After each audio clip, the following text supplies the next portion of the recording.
Good evening. Welcome to Progressive Soup. My name is David Stevenson. I'll be tonight's host. With us we have Ben Roberts, who's going to discuss socially responsible investing.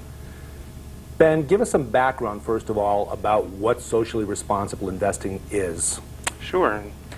Thanks for having me on the show. I appreciate the opportunity. It's an idea that in some ways is quite old, goes back perhaps 100 years or more, and came out of pacifist traditions like the Quakers. So it had ethical roots in the idea that certain people didn't want to be investing their money in ways where they would profit from activities that they found personally abhorrent.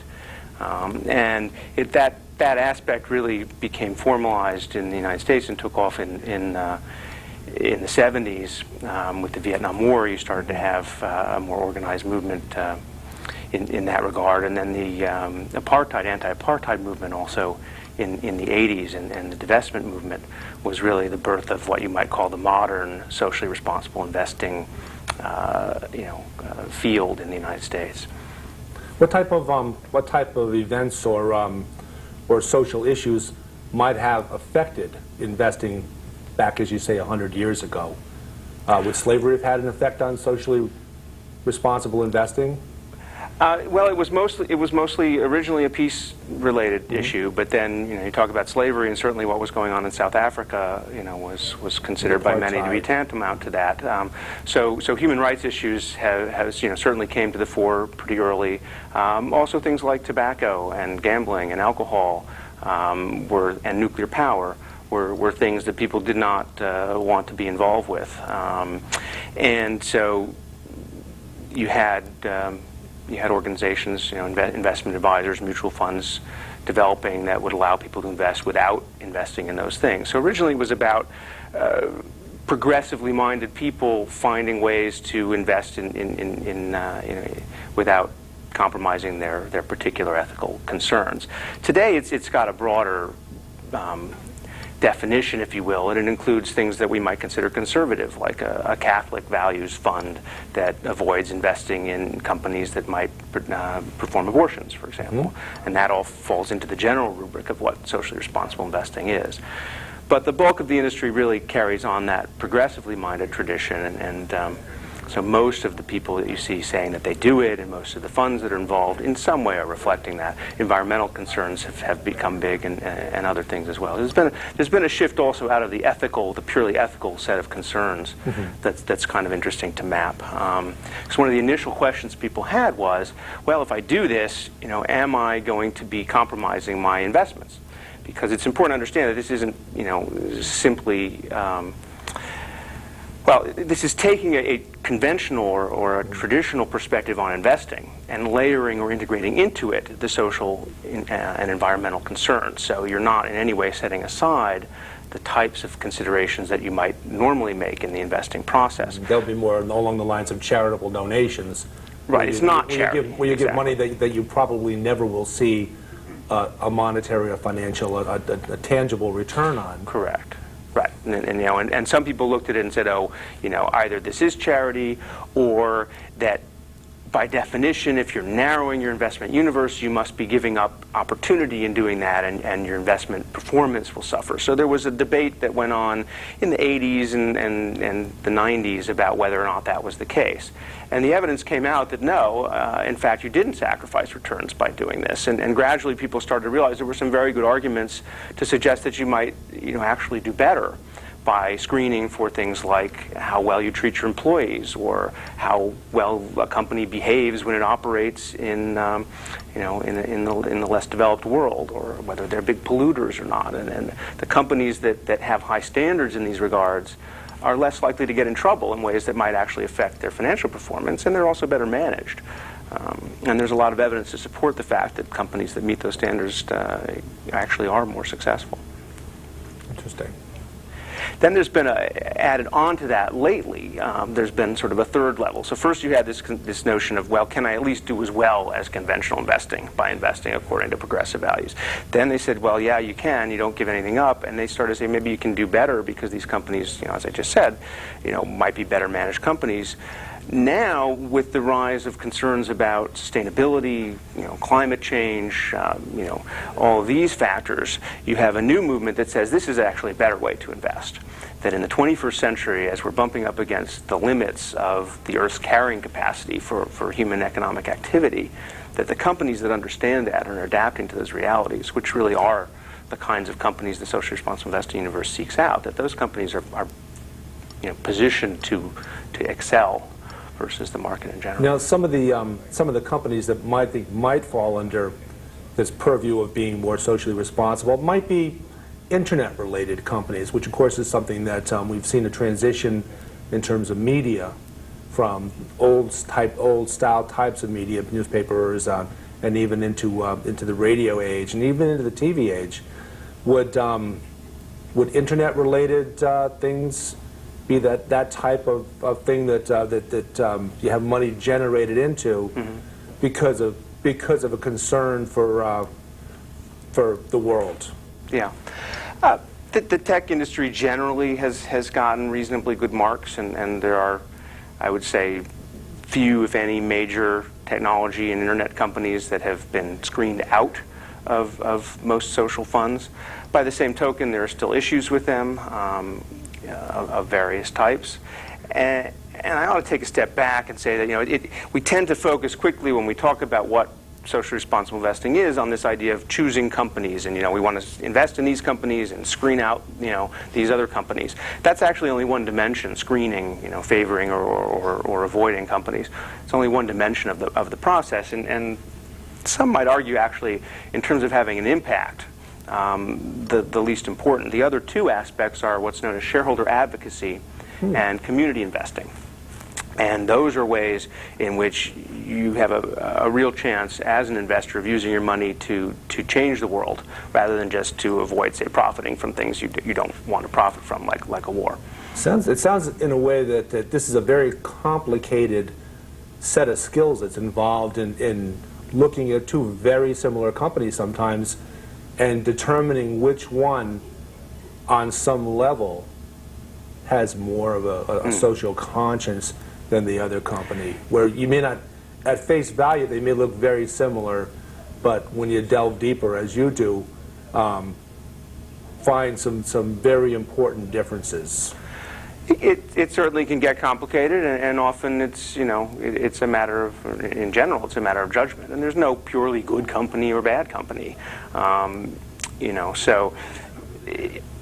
Again, from my perspective, what you tend to see happen typically is you'll screen out a certain set of what are often considered the worst actors in an industry. Your companies, you may have absolute prohibitions against any company that's involved with nuclear power, or any company that gets a significant portion of its revenues from the defense industry. But once you get past those kinds of things, it becomes a judgment call whether a company is too big a polluter, let's say, to make it past your screens. But and each investment manager will make those judgments. But then you'll get a smaller universe that's past those screens, and at that point it becomes more a matter of the traditional investment process of how do we choose to create a portfolio among those companies that's going to give the investor the best possible performance. And interestingly, again, as I said, when you look at that broad universe, it's done about as well as the broad universe of U.S. stocks that isn't screened. So even for a professional like yourself, there might be a higher degree of scientific study of these different companies, but there may even be some intuitive. You may look at it intuitively in and different issues matter to different people. So you want to be finding, it's important to find out what's most important to a particular individual, and there are ways that people can find to express, or to use their investing, to use their money to particularly address the concerns that are of greatest importance to them. For example, I mentioned community investing as one of the aspects of this. So, there, rather than investing in stocks of publicly traded companies, whether in the U.S. or overseas, what you're doing is lending money to community development financial institutions. And those institutions, in turn, then lend into lower-income communities, both within the United States and overseas, and provide things like affordable housing or help refinance people out of predatory loans that they might have been stuck in, or give people money to retrofit their house for greater energy efficiency, but all targeted at poor communities where credit is difficult to find. Oh, so the concept of grassroots, in a sense of taking care of investing in not just poor people, but middle-class folks, too, in order to strengthen that bottom of the economic ladder, so that the rest is, so that the upper levels are strengthened by the bottom bottom levels being able to buy the products, if you will, of the Henry Ford's idea that if you pay people enough, they can buy the cars too. That was the classic example, making sure that as employees earned enough money so they could buy a Ford.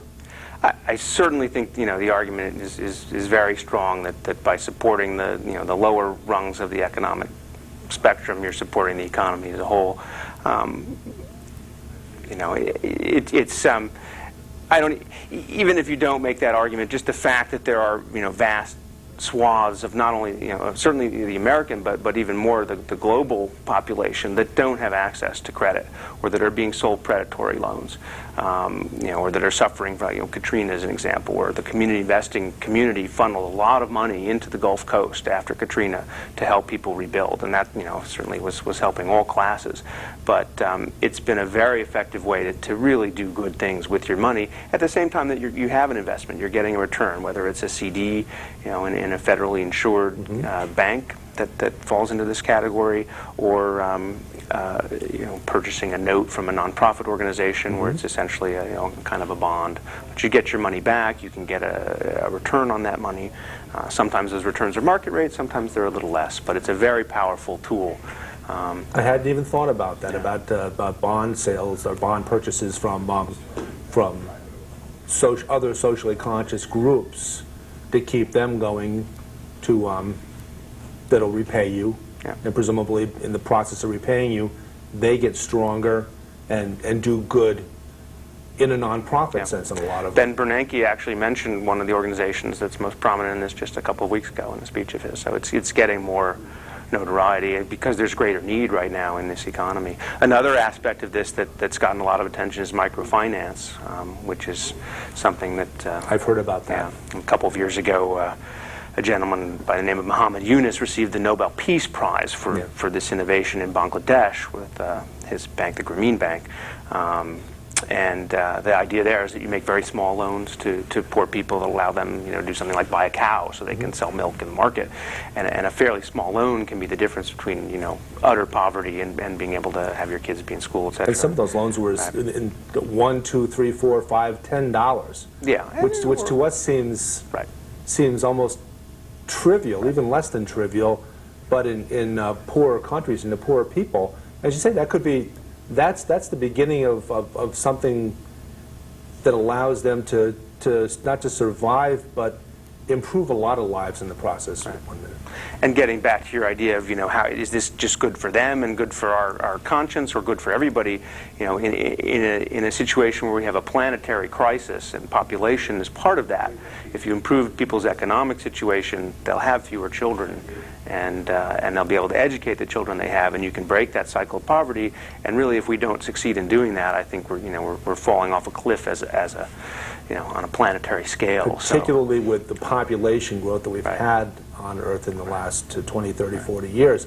We're going to break now for a public service announcement, and then we'll be back and talk more about this subject. I have Ben Roberts talking about socially responsible investing. This is It completely turned my life around, gave me back the independence and the freedom that I've needed. The key word there is independence. Guide dogs are an important part of life for many blind people, and the law permits them everywhere that's open to the public.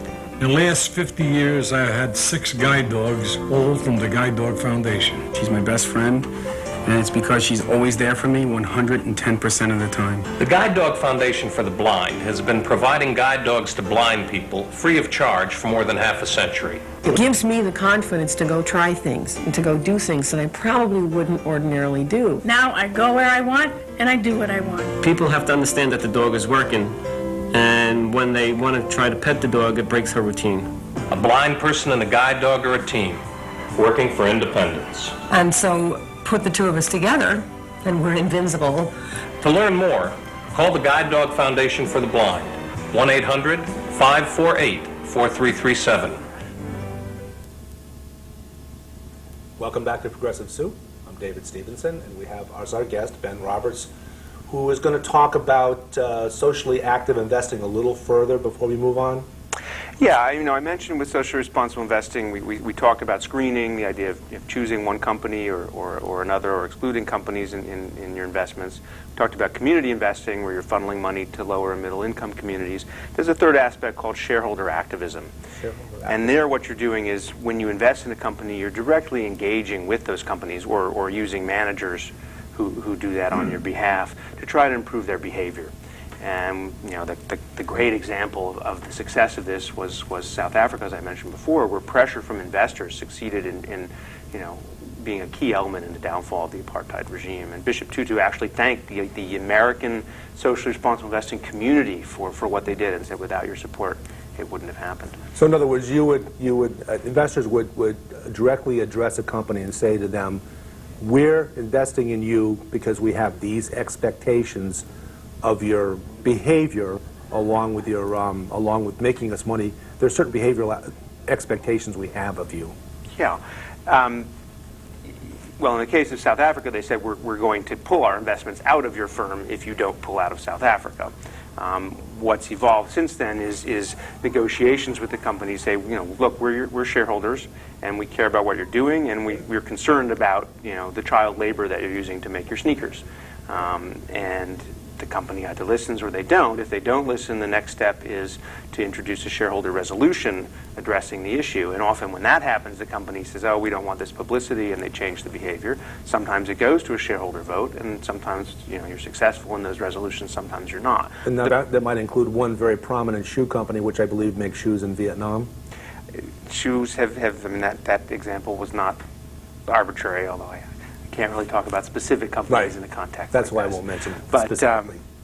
Another example has been respect for people of varying sexual orientations. Virtually every Fortune 500 company in the United States now has a policy of non-discrimination on that basis. Mm-hmm. And that came because shareholders in the socially responsible investing community challenged them on that very issue. And they also realized, gee, maybe it's a good idea to expand our labor pool, and this is better for business, as these things often are. But to me, that's that and community investing are the ways that you really have an impact with your money. Which companies you choose and which ones you don't, in terms of changing the world, is less of a factor. That might be a way to be more successful as an investor, or to avoid investing in companies whose activities you really don't support and don't want to profit from. And owners of companies might even have in their heart wanting to do the right thing, but in the process of making money and trying to satisfy your shareholders, sometimes you guys, maybe they can forget for a moment what You're what they being need to generous, do, David. But I think it's the management. Let's be straight, though. The owners are the shareholders, yeah. And that's part of the problem we've had. I mean, if you look at the current economic crisis, for example, a lot of that came out of a system where management could milk the companies, for enormous profit personally, mm-hmm. but at the expense of the company. So you had whole firms drying up and blowing away. The shareholders' interests weren't served. And so one of the things we're working on now in the SRI community is further empowering shareholders. And there's a lot of initiatives, for example, on executive compensation, which is something we've been yelling and screaming about for quite a long time, way before the financial crisis hit and people became aware of this en masse. But to give shareholders the right to address executive compensation and vote on it. Right now they can't.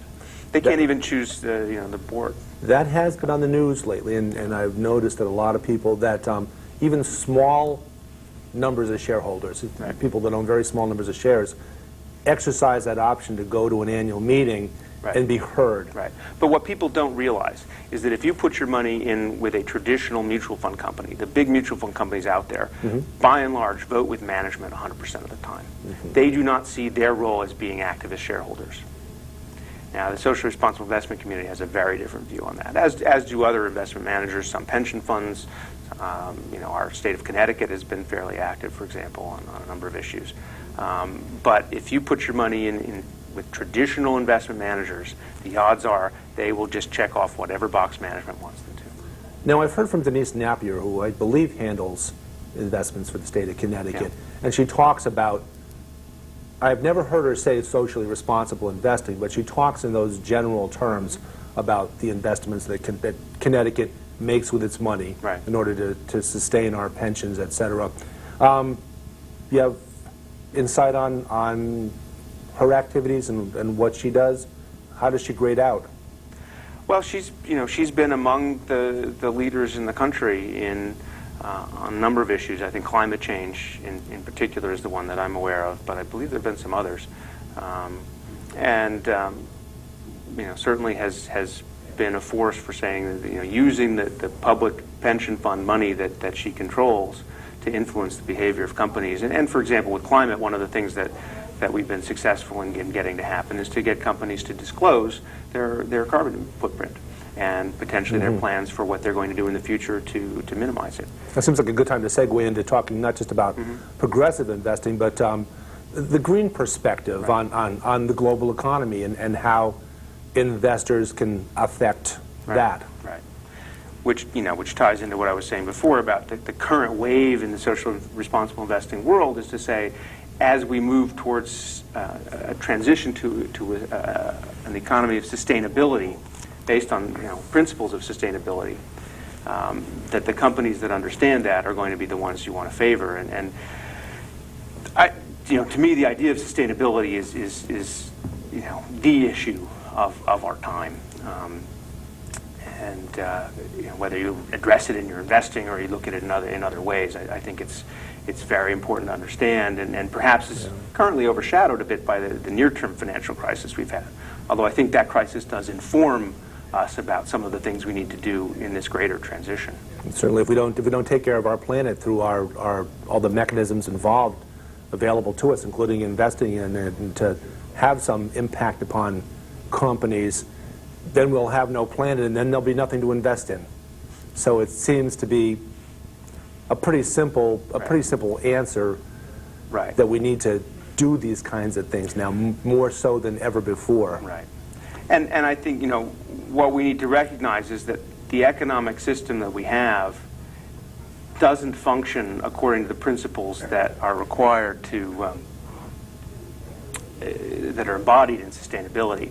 So right now what we do is pull a lot of stuff out of the Earth's crust and atmosphere, build products very inefficiently with that stuff. So maybe 90% of the materials and the energy that we use in that process are wasted.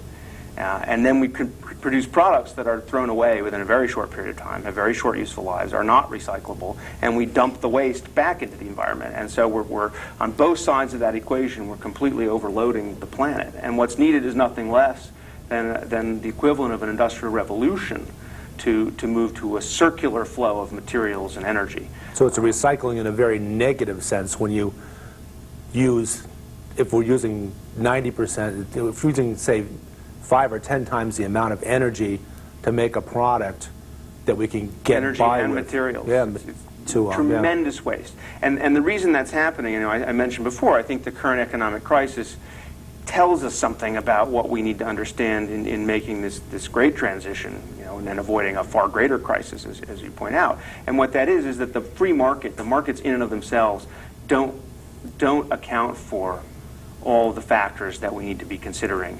That they are prone to massive failure. We've seen enormous market failure, in the housing market, for example. And so when all the costs are involved or the incentives that are in place are not aligned properly, you can have disaster. And that's unfortunately what we have in the global economy now when it comes to issues of sustainability.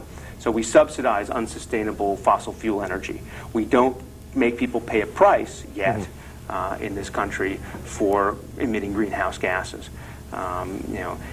We have to reverse all of these the whole structure that has subsidized and supported the idea of using resources and energy indiscriminately and wastefully, and squeezing profits out of that process into one that makes it very expensive to do that, and that rewards people who are much more efficient in what they do. So you're speaking maybe perhaps of if I'm judging correctly, cap and trade, which rewards companies for being more efficient in terms of making products, and penalizes companies that are less efficient in making products. Cap and trade is certainly one example, specifically addressing greenhouse gas emissions, of a way to try to do that, to get the market, which right now ignores a cost. That cost is just dumped onto society as a whole, but the manufacturer doesn't have to pay it, the consumer doesn't have to pay it. And when that happens, basic economic theory tells you you will overuse, or overproduce that service because you get a free ride. So we have to end the free ride, not just on greenhouse gases, but on a whole range of different issues. And if we don't do that, the scale of our economic activity has grown so rapidly. I think this is what people have a hard time fully appreciating. And we don't measure it properly either. Our focus on gross domestic product leaves out just enormous amounts of what's actually going on. It sounds like by ignoring this, it actually rewards lazy manufacturing techniques. Well, again, I'd say you're being generous. Companies have become very good at working the system in order to externalize as many of their costs as possible. So they're not being lazy. They're being quite shrewd and aggressive in getting government subsidies for what they do and getting other people to pay for the messes that they create, or keeping themselves from having to pay for them. And we've seen a lot of that where the Environmental Protection Agency has taken on the task of cleaning up after companies that do what they do, cause the damage that they cause, and then go bankrupt or transit into another company, leaving a shell of a company behind that has no accountability, no responsibility for cleaning up after themselves. Sure. It's definitely been a problem. I think that the people don't realize what a revolution this is, and it's easy to be skeptical about it. And you go back to the investing perspective, and on the one hand, you want to say, if we make this transition, the companies that get it are the ones that are going to succeed and the ones you want to be in. But there's also a risk we don't make the transition, and so you have to wonder, how do you prepare yourself for that eventuality? And I think that's another big concern that really people have to. So financial and social investments are running parallel to one another, running in the same direction, and equally important as the other. We're going to wrap up our show right now, but we'll be back, I'm sure, to talk about this subject and many related subjects with Ben. Again, Ben Roberts has been my guest this evening, and I'm David Stevenson, and this is Progressive Soup. Good evening.